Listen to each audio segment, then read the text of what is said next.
The wine glass caught the light perfectly as Michael raised it high above his head. The entire ballroom fell silent, 200 pairs of eyes turning toward my husband as he stood there in his perfectly tailored black suit, that charming smile spreading across his face like poison. "Ladies and gentlemen," his voice boomed across the room, confident and commanding as always, "I'd like to make a toast." My heart started pounding, but I kept my smile frozen in place. I knew that look in his eyes. I'd seen it so many times before, right before he delivered one of his perfectly crafted verbal daggers designed to cut me down in front of everyone who mattered. The crystal chandelier above us cast dancing shadows across the faces of our colleagues. Mr. Blackstone stood near the front, nodding approvingly at Michael. Jessica lingered by the bar, her red dress catching everyone's attention, just like she planned. And there I was, standing in my navy blue dress that Michael had called frumpy earlier, trying to blend into the background. "To my beautiful wife, Rachel," Michael continued, his voice dripping with false affection. The crowd turned to look at me, and I felt my cheeks burn under their stares. She works so hard here at Blackstone Financial, trying her absolute best every single day. A few people chuckled. They could hear it too, that subtle mockery hidden beneath his words. Michael had perfected this art over the years, the ability to insult someone while sounding like he was praising them. "But you know what they say." He paused for dramatic effect, his eyes finding mine across the room. Time seemed to slow down as I watched his lips form the words that would shatter what was left of my dignity. "She can't even satisfy her husband, let alone this company." The words hit me like a physical blow. The room erupted in a mixture of gasps, nervous laughter, and actual cheers from some of Michael's buddies from the sales department. I felt every eye in the room burning into me, watching for my reaction, waiting to see if I would crumble right there on the marble floor. But I didn't crumble. Instead, I did something that surprised even myself. I smiled wider. Because while everyone else was focused on Michael's cruel joke, I was focused on something else entirely. The digital clock on my phone, hidden in my small clutch purse, read 8:47 p.m. In exactly 10 minutes, at 8:57 p.m., Kate would activate the presentation we'd spent months preparing. 10 minutes until Michael's perfectly constructed world would come crashing down around him. 10 minutes until everyone in this room would see the real Michael, the cheater, the liar, the fraud who had been stealing from the company and destroying lives for years. I raised my own glass, my hand steady despite the storm raging inside my chest. "Thank you, darling," I called out, my voice clear and strong. "You always know exactly what to say." More laughter rippled through the crowd. They thought I was playing along with his humiliation, being the good little wife who could take a joke. If only they knew that in 10 minutes, none of them would be laughing anymore. Michael's smile faltered for just a second when he saw my reaction. He'd expected tears, maybe for me to run out of the room in embarrassment. Instead, I stood there looking calm and collected, like I had a secret that he didn't know about. Which, of course, I did. The biggest secret of his life was about to be revealed to everyone who mattered to his career, his reputation, and his future. And the best part? He had no idea it was coming. As the crowd began to disperse and conversations resumed, I checked my phone again. 8:48 p.m., 9 minutes to go. I took a sip of my champagne and watched my husband work the room, shaking hands and accepting congratulations on his witty speech. He had no idea that these would be the last 9 minutes of his life as he knew it. What do you think Rachel has planned for her revenge? Drop your guesses in the comments below. I bet you can't predict what's coming next. 8 months ago, I thought I had the perfect marriage. Michael and I were the golden couple at Blackstone Financial, the successful vice president and his devoted marketing director wife. We had the corner office views, the expensive car, the beautiful house in the suburbs. From the outside, everything looked absolutely perfect. That illusion shattered on a rainy Tuesday morning in March. I had forgotten my laptop at the office and decided to swing by early to grab it before my dentist appointment. The building was mostly empty at 7 in the morning, just the cleaning crew and a few workaholics getting an early start. I used my key card to get into our floor, and headed straight for my office. That's when I heard them. Michael's laugh echoed from his office down the hall, followed by a woman's giggle that definitely wasn't mine. My stomach dropped as I recognized Jessica's voice, breathy and flirtatious in a way that made my skin crawl. "We have to be more careful," I heard Michael say through his partially open door. "Rachel's been asking questions about my late nights." "Maybe it's time you told her the truth," Jessica replied. "That you've outgrown her, that you need someone who can actually keep up with you." I pressed myself against the wall, my heart hammering so loud I was sure they could hear it. This couldn't be happening. Not Michael. Not my Michael who brought me coffee every morning and told me he loved me before bed every night. Soon. Michael's voice was different now, colder than I'd ever heard it. "But I need to be smart about this. Rachel's not as stupid as she looks. If I'm not careful, she could make things difficult for me here at the company." "What do you mean?" Jessica asked. "Think about it. She knows all my clients, has access to my files. If she wanted to cause trouble during a divorce, she could really damage my reputation. No, I need to handle this carefully. Make her look incompetent first, maybe even unstable. Then when I leave her, everyone will understand why." The words hit me like ice water. This wasn't just an affair, this was a calculated plan to destroy me. I stood there in that empty hallway, listening to my husband of 6 years discuss my destruction like it was a business strategy. Jessica laughed at something he said, and the sound made me want to throw up. Instead, I quietly backed away from his office and left the building. I sat in my car in the parking lot for 20 minutes, staring at the rain on my windshield, trying to process what I'd just heard. Over the next few weeks, I started noticing things I'd been blind to before. The way Michael would subtly correct me in meetings, making me look foolish in front of our colleagues. How he'd volunteer me for impossible projects with unrealistic deadlines, then act disappointed when I struggled to meet them. "Rachel's been having a hard time lately," I heard him tell Mr. Blackstone one afternoon. "I think the pressure might be getting to her. Maybe we should consider reducing her workload." He was doing exactly what he'd told Jessica he would do, systematically undermining my reputation and competence, making everyone believe I was falling apart so that when he finally left me, no one would question his decision. The worst part was how good he was at it. Michael had always been charming, but now I could see the manipulation behind every smile, every concerned comment about my stress levels, every public joke at my expense that left me looking oversensitive if I objected.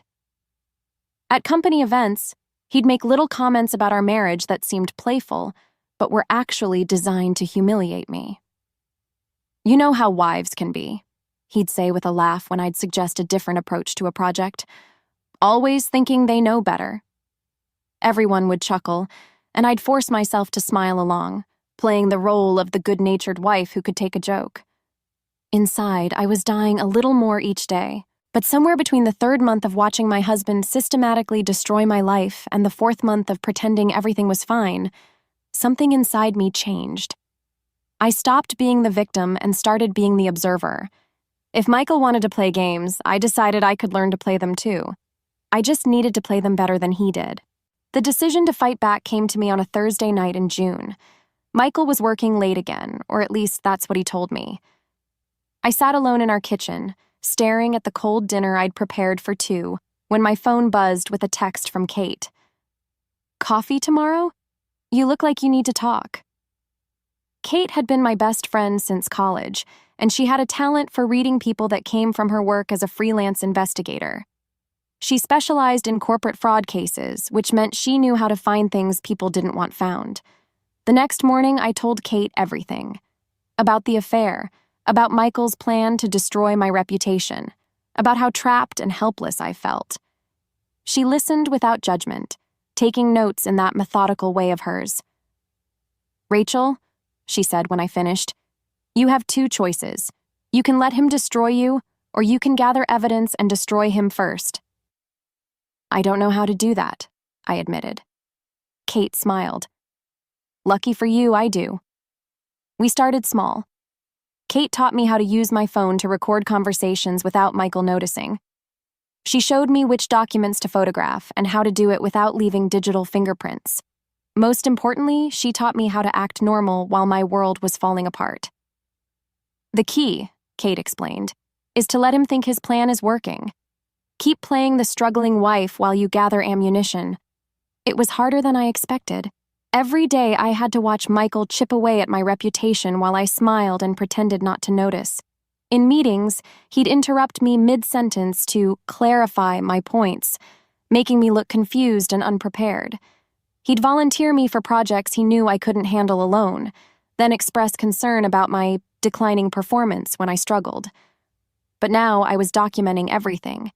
Every undermining comment, every impossible deadline, every time he took credit for my work.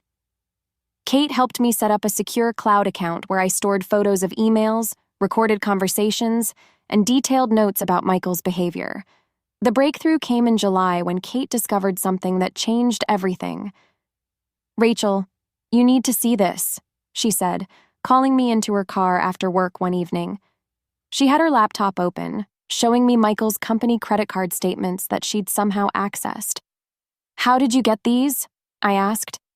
"Don't ask questions you don't want answered," she replied. "Just look at the dates and locations." My stomach dropped as I scanned the charges. Expensive dinners at romantic restaurants on nights Michael claimed to be working late. Hotel rooms booked during supposed business trips that I now realized Jessica had also been absent for. Jewelry purchases from Tiffany that I'd never received. "He's been using company money to fund his affair," Kate said. "That's embezzlement, Rachel. That's a felony." But it got worse. As we dug deeper, we found charges for personal expenses that had nothing to do with Jessica. Michael had been treating the company credit card like his personal bank account for years. Expensive suits, golf club memberships, even payments to a luxury car dealership. "Look at this!" Kate pointed to a series of charges from March. "He spent $8,000 at an electronics store the same week he told you the company was cutting your department's budget." I remembered that week. Michael had come home talking about how tight money was, how we all needed to make sacrifices. Meanwhile, he was buying himself a new home theater system with stolen company funds. Kate and I spent the next month building an airtight case. We tracked every fraudulent charge, every lie, every instance of Michael using his position to benefit himself at the company's expense.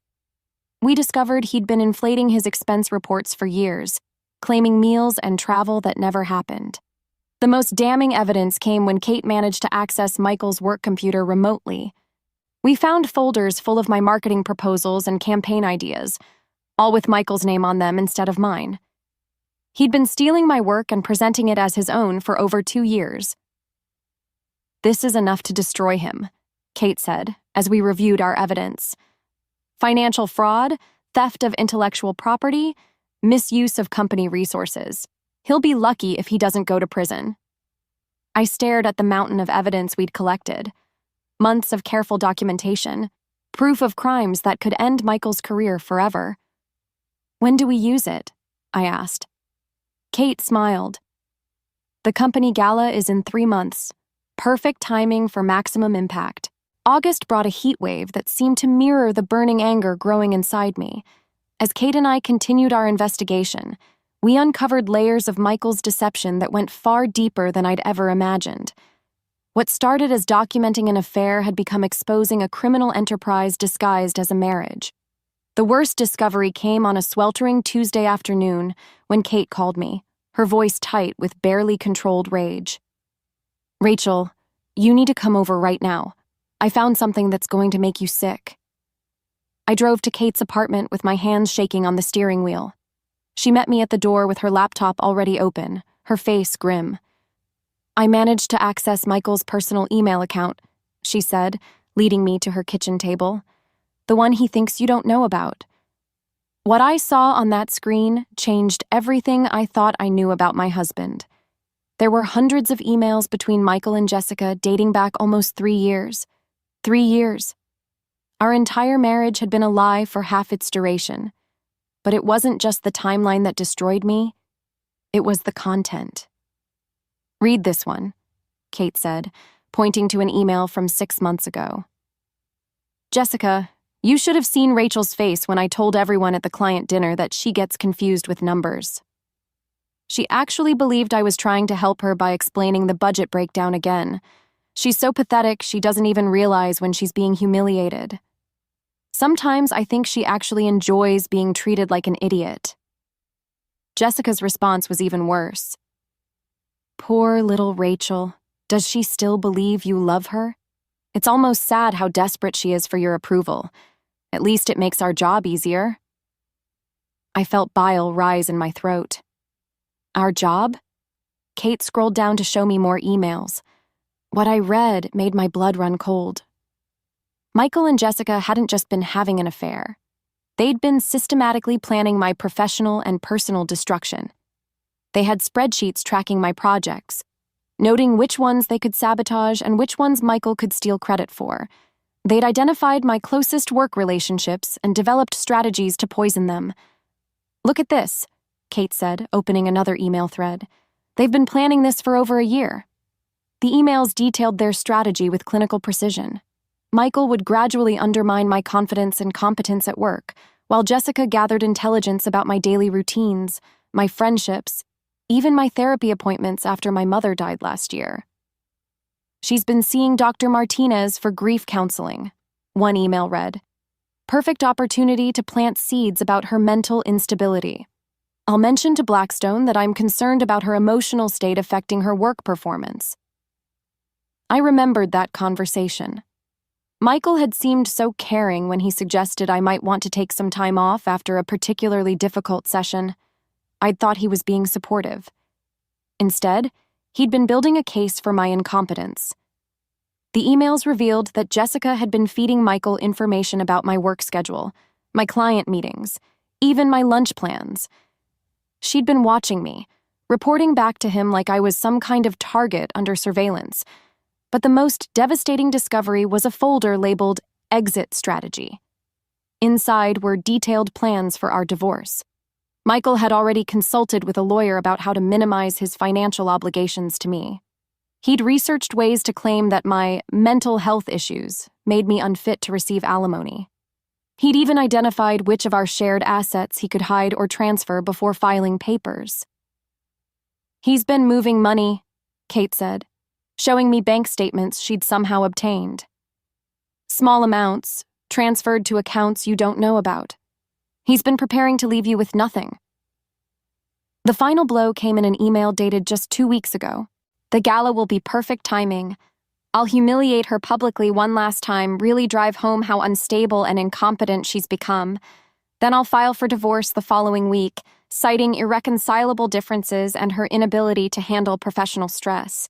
By the time she realizes what's happening, I'll have already secured my position at the company and protected my assets. She'll be too broken to fight back effectively. I stared at the screen, reading my husband's plan to destroy me, written out like a business proposal. Every kind word, every moment of seeming support over the past 3 years had been calculated manipulation designed to break me down. Rachel, Kate said gently, there's more. She showed me emails discussing other women at the company. Michael hadn't just targeted me. He'd been harassing female colleagues for years, using his position to intimidate and manipulate them. 2 women had quit because of him, and he'd bragged about it to Jessica. I wasn't just his victim. I was his latest victim in a pattern of abuse that stretched back years. But as I sat there reading the evidence of my husband's cruelty, something unexpected happened. The crushing weight of betrayal began to transform into something else entirely. Pure, focused rage. The rage that consumed me after reading those emails was unlike anything I'd ever experienced. For 3 days, I could barely eat or sleep. I'd catch myself staring at Michael across the breakfast table, wondering how someone could smile so warmly while planning such calculated cruelty. But by the 4th day, that rage had crystallized into something far more dangerous: cold, methodical determination. Kate found me in her apartment that Saturday morning, surrounded by printed emails and bank statements, mapping out Michael's crimes like a detective working a murder case. Rachel, you look terrible, she said, setting down coffee and studying my work. But this is brilliant. I'd spent the entire night organizing our evidence into categories: financial fraud, theft of intellectual property, harassment of female employees, and conspiracy to commit fraud. Each section was meticulously documented with dates, amounts, and corroborating evidence. "The gala is in 6 weeks," I said, my voice steady for the first time in days. "Michael wants to use it to humiliate me one final time before destroying my life. Instead, it's going to be the night his world ends." Kate sat down beside me, studying my plans. "Tell me what you're thinking." "Michael's expecting the broken, confused wife he's been creating for the past year. So that's exactly what I'll give him. Right up until the moment I don't." I pointed to the timeline I'd created. "He'll make his speech, probably something designed to embarrass me in front of everyone who matters. The whole room will see poor, pathetic Rachel getting humiliated by her successful husband. And then they'll see who Michael really is." Over the next 2 weeks, Kate and I refined our plan with military precision. She would create a multimedia presentation that would play automatically on the gala's main screen, triggered by a timer we'd set for exactly 10 minutes after Michael inevitably grabbed the microphone for one of his impromptu speeches. The presentation would start with the financial evidence: clear, undeniable proof of Michael's embezzlement displayed in easy-to-read charts and graphs, bank statements, credit card records, forged expense reports. Everything laid out so simply that even the most financially illiterate person in the room would understand that Michael had been stealing from the company for years. Then would come the personal evidence: screenshots of his emails with Jessica, including their plans to destroy me and their mockery of my grief counseling, audio recordings of conversations where Michael bragged about manipulating female employees, photos of the gifts he'd bought Jessica with company money, including the diamond bracelet she'd been wearing to work lately. "The key," Kate explained as she worked on the technical aspects, "is to make it impossible for him to deny or explain away. No ambiguity, no room for interpretation. Just cold, hard facts that speak for themselves. But we needed more than just evidence.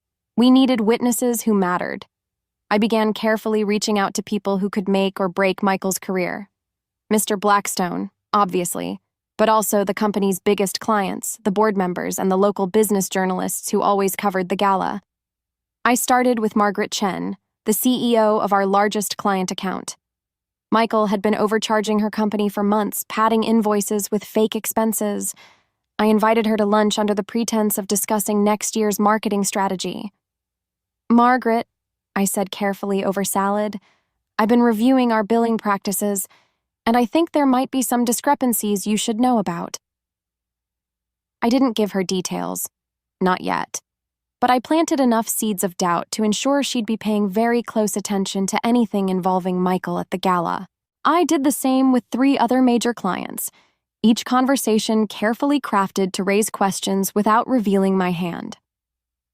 By the time the gala arrived, half the room would already be primed to look critically at Michael's business practices. The hardest part was maintaining my performance at home. Michael had ramped up his psychological warfare, sensing that something was different about me, even though he couldn't identify what. He'd make cutting remarks about my appearance, my intelligence, my worth as a wife and employee. Each comment was designed to chip away at whatever confidence I had left. "You know, Rachel," he said one evening as we got ready for bed, "I've been thinking you might want to consider a different career path. Marketing clearly isn't working out for you." I looked at him in the mirror. This man who'd stolen my ideas and presented them as his own for years, and smiled sweetly. "You might be right, Michael. Maybe it's time for a change." He smiled back, thinking he'd won another small victory in his campaign to break me. If only he knew that in 2 weeks, he'd be the one needing a new career. The morning of the gala, I woke up before my alarm and lay in bed listening to Michael's steady breathing beside me. In 12 hours, our marriage would be over. In 12 hours, his career would be destroyed. In 12 hours, everyone would know the truth about the man sleeping peacefully next to me, completely unaware that his world was about to implode. I slipped out of bed quietly and stood in front of my closet, choosing my outfit with the same care a general might select armor for battle. The black dress I'd bought specifically for tonight hung waiting, elegant, sophisticated, and strong. Not the frumpy navy dress Michael had mocked me for wearing to the last company event. Tonight, I would look like the successful, confident woman I'd been before he spent 3 years systematically destroying my self-worth. Michael was already in the shower when I came downstairs to make coffee. I could hear him humming, probably planning whatever cruel joke he intended to make at my expense tonight. Over the past week, his comments had become increasingly vicious, as if he was building up to some grand finale. "You know what your problem is, Rachel?" he'd said just yesterday. "You take everything so personally. Learn to laugh at yourself a little." This from the man who'd spent our entire marriage making me the punchline of his jokes. My phone buzzed with a text from Kate. "Everything's ready. Timer set for exactly 10 minutes after he starts talking. You sure you're okay with this?" I typed back, "More than okay. It's time." The day crawled by with agonizing slowness. Michael left for the office around 10, claiming he had important meetings to prepare for the gala. I knew he was probably spending the day with Jessica, maybe even planning tonight's humiliation together. The thought should have hurt, but instead, it just made me more determined. At 3 o'clock, I went to the salon for the first time in months.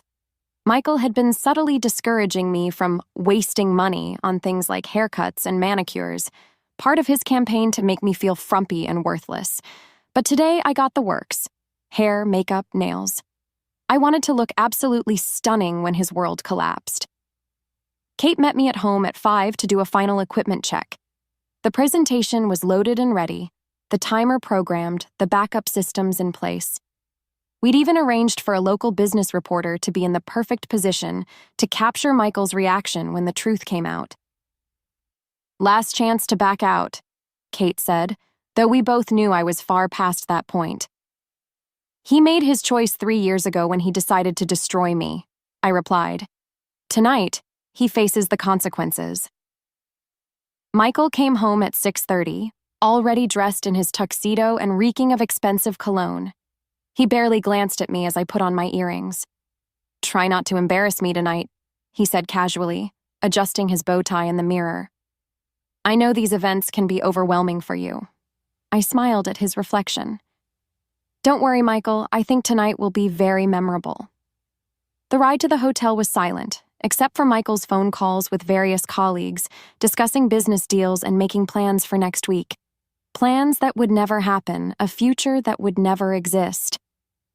The grand ballroom at the Riverside Hotel was spectacular, decorated in gold and black with crystal chandeliers casting warm light over the 200 guests. I recognized faces from across the industry: clients, competitors, journalists, and city officials. Everyone who mattered in our professional world was here to witness what Michael thought would be my final humiliation. Instead, they were here to witness his downfall. Michael immediately began working the room, shaking hands and accepting congratulations on some deal he'd closed that week. I watched him charm client after client, knowing that in a few hours these same people would be looking at him with disgust and betrayal. Jessica arrived fashionably late in a red dress that cost more than most people's monthly salary, probably bought with company money. She and Michael exchanged meaningful glances across the room, and I saw her suppress a smile when she looked at me. She thought she was about to watch me get destroyed in front of everyone. At 8:30, dinner was served.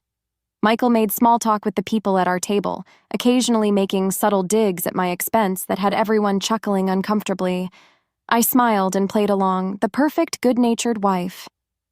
At 8:45, Michael excused himself to use the restroom, and I knew he was probably coordinating with Jessica about his planned speech.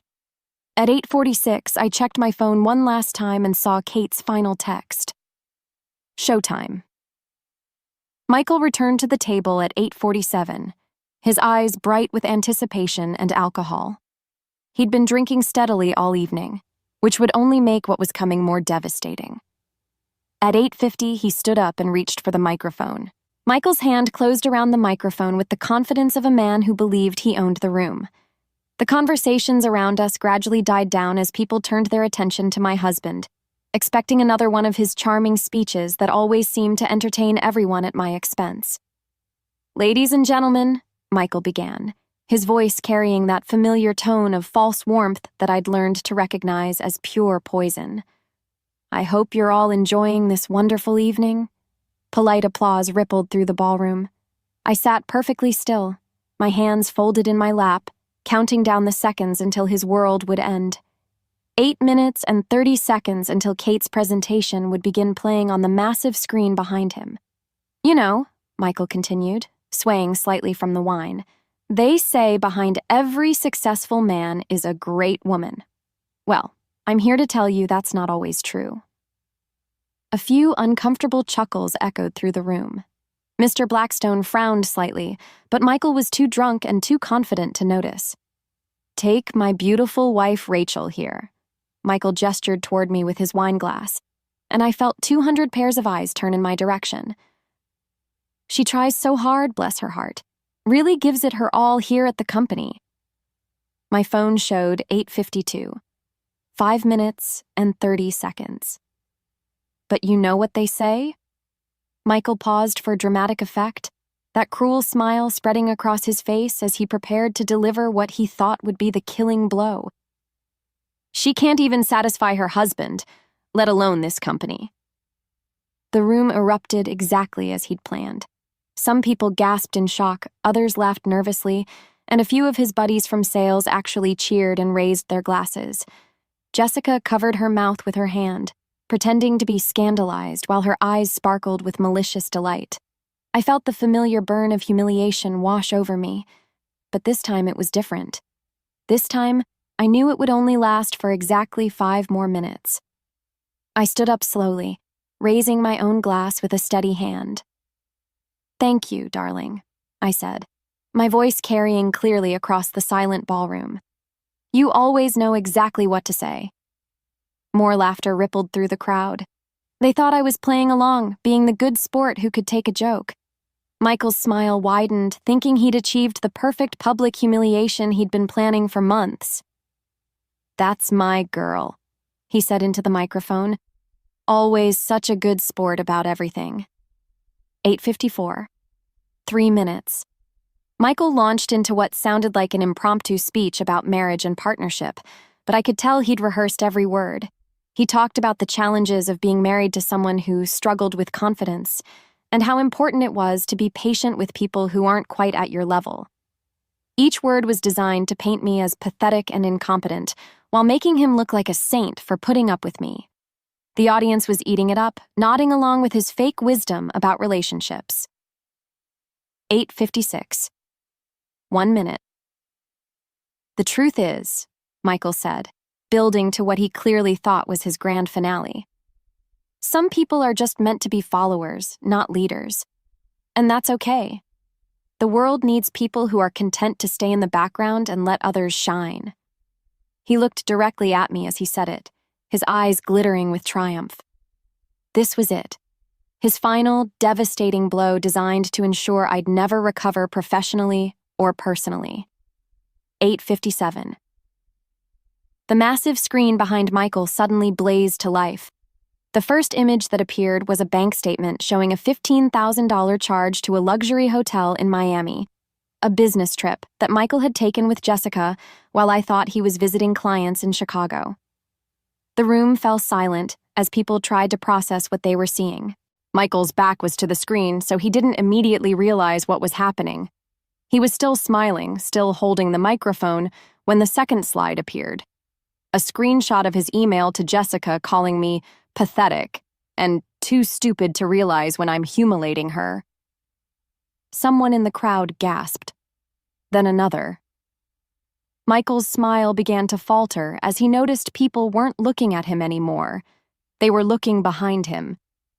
He turned around slowly, and I watched his face transform from confident smugness to absolute horror as he saw his own words displayed in 72-point font for everyone to read. "What the hell is this?" he whispered, but his microphone picked it up and broadcast it to the entire room. The presentation continued relentlessly, financial records showing years of embezzlement. Screenshots of emails detailing his systematic harassment of female employees. Audio recordings of him bragging about stealing my marketing ideas. Photos of expensive gifts he'd bought Jessica with company money. Mr. Blackstone stood up from his table, his face red with fury. Margaret Chen was already on her phone, probably calling her lawyers.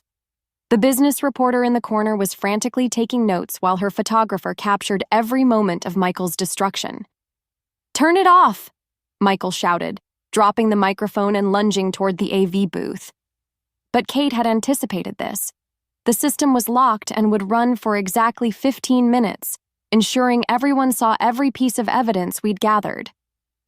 I stood up slowly, my voice carrying clearly across the silent ballroom without any amplification. "Ladies and gentlemen," I said, "I'd like to announce that I'm filing for divorce tomorrow morning. I'm also pressing charges for embezzlement, fraud, and theft of intellectual property. And for anyone wondering, I'll be starting my own marketing firm next month. Several of Michael's former clients have already expressed interest in working with me instead." Michael spun around to face me, his face a mask of rage and panic. "You can't do this! You're nothing without me! I'm done," I said simply.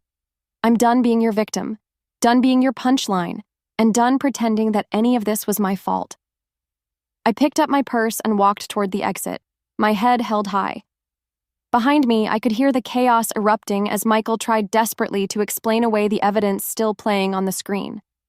Security was already moving toward him. Apparently, Mr. Blackstone had decided not to wait for the police.